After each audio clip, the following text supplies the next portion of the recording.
Why do people rely so much on slides when presenting?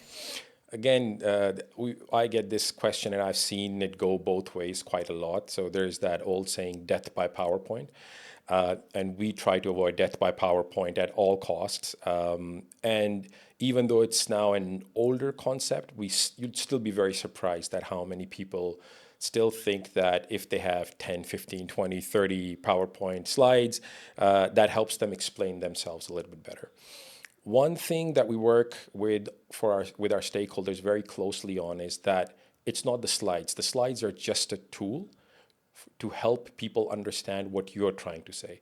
So the focus should always be on you and the message you have to get across. The slides can never help. So especially people that we see that are not very confident in terms of what they want to say, not just confident, that sometimes they're not very clear on what the message is that they want to send across, they will use a lot of slides. So we help with our stakeholders. We sit down with them to kind of make them understand that, draft a message in a way. And again, I touch upon this quite a lot. Is it's the simplicity of the message as well. If you are having to rely on a bunch of PowerPoint slides to try to convey a message so that your audience can understand it, the chances are that you need to relook at that message itself, right?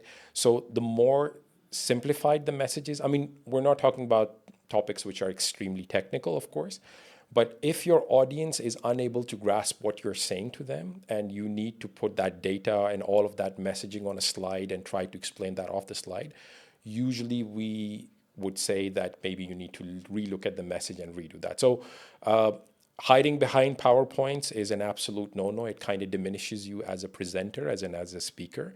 And again, we work very closely with our clients to make sure that we help them get the right message across.